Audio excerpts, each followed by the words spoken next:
SD Banshee.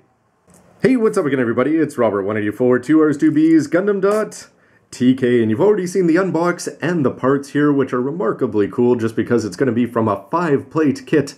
Hard to believe always as SDs get better and better, but now it's time to put this Banshee all together and see how it screams.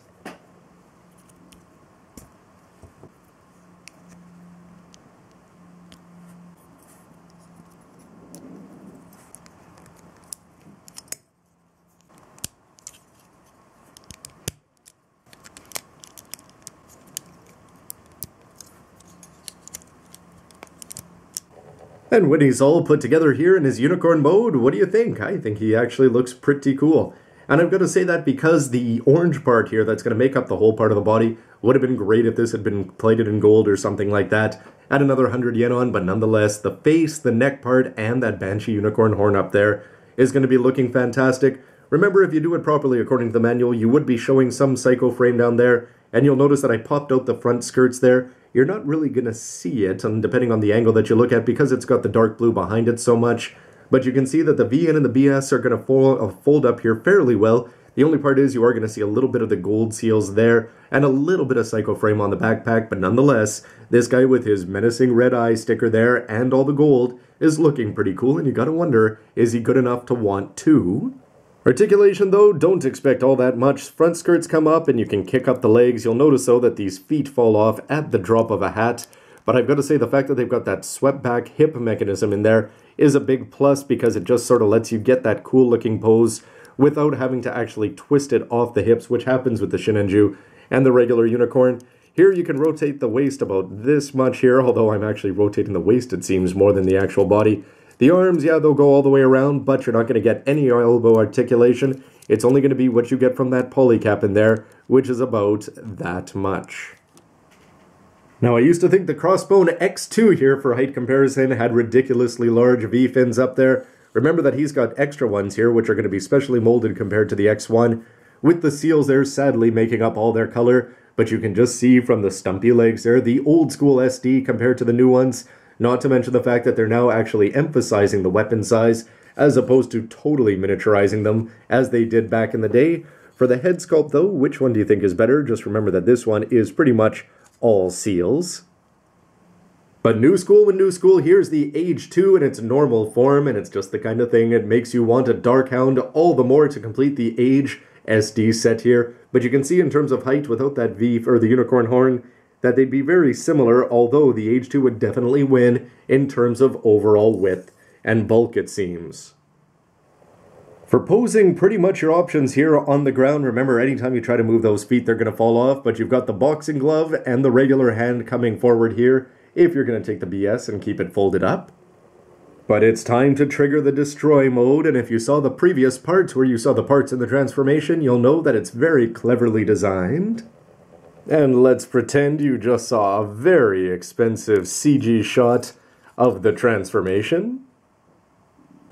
And hulked out, I've got to say that this guy, even from the back, is going to be looking really good there as you get to see the psycho frame, the black parts there. When you're going to go and open up the claw over here, you're going to see the gold stickers a lot more prominently. And of course, all the little seals that they've added on over here for the BS is going to be looking good. But it's all the little details, like the shoulders there and just how much of the inner frame you get to see there. I think it does make a big difference down there on the waist section when you open that up and when you put the orange parts back in, but the old school legs compared to the new school ones, you're not always going to see it, but when you know it's there, it's going to look a lot better just to have it there. But ultimately, it's going to be the details that are going to be carved into the upper body there, as you get to see a nice mix of orange on the side, goatee, and the yellow with that blue hole there, and most importantly, the wide V-fin is looking pretty sharp. And I'd say makes this guy definitely more of a contender in terms of cool SDs over here. I mean, the shield is always going to look fantastic, and the beam magnum, having one or two, is just an absolutely great, and it's cool that it's actually scaled to make it look even more super deformed as opposed to the old school ones.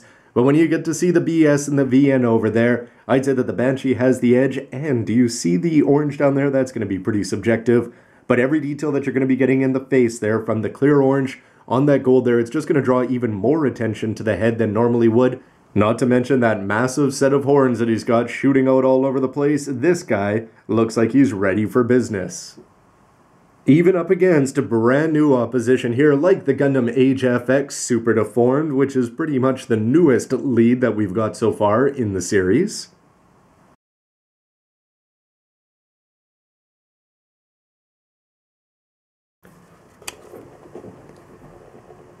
Nope. Ground posing is still going to be limited though, however, the hips are not really going to help it do anything in terms of posing, except make it look better, but you can have the big claw going angrily forward and angle the individual claws at any angle you choose, thanks to the two-part bend on the lower part. And with the BS fully rotated up here, you're going to notice that it's got next to no articulation there as the shoulder. You can't do much in terms of twisting or it'll just pop out of that shoulder mechanism there. No elbows to speak of whatsoever means that you can't turn it all that much. But nonetheless, claw up and looking down the barrel, still looking pretty intimidating. And with the help of an action base too, you can get them up there. The leg pose ability is not really going to get in the way. You just lose the issue of them falling off when you try to ground pose them. But that big angry claw and the BS, and definitely his ability just to have his head looking so impressive there, is going to make him look pretty cool if you wanted to go and have him face off with some opposition here. And would be even better if you added on the SD Delta Plus's accessories.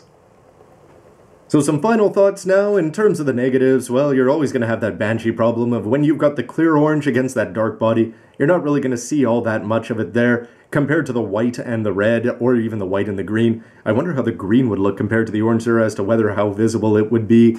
Articulation, yeah, the legs are going to be pretty terrible. They're going to fall apart at the drop of the hat. No elbow articulation. The shoulders are not going to do all that much. The head's not going to turn all that much. Nonetheless, when you look at the positives that are going to offset with that, you're cracking this open and you're getting 5 incredible plates here.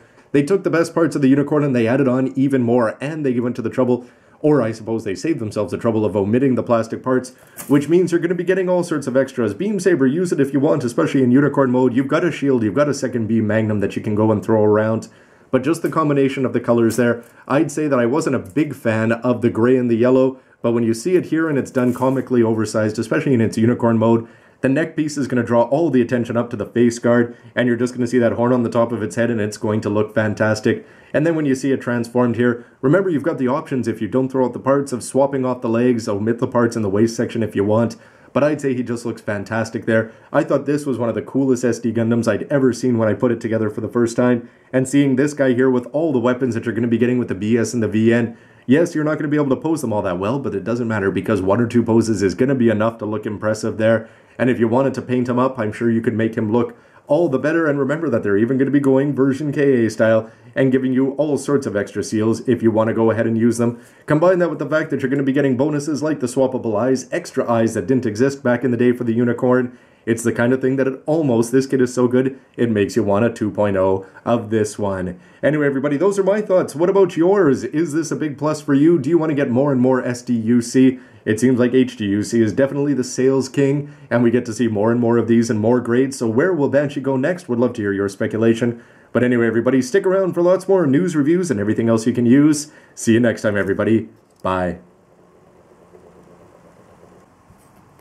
Look, they already gave you the shield. Maybe they will do an SD Norn one day. Huh? And how about me? Full armor? Green? You know there's lots of variations out there. 2.0 plus more. Maybe they'll SD me with a bazooka next.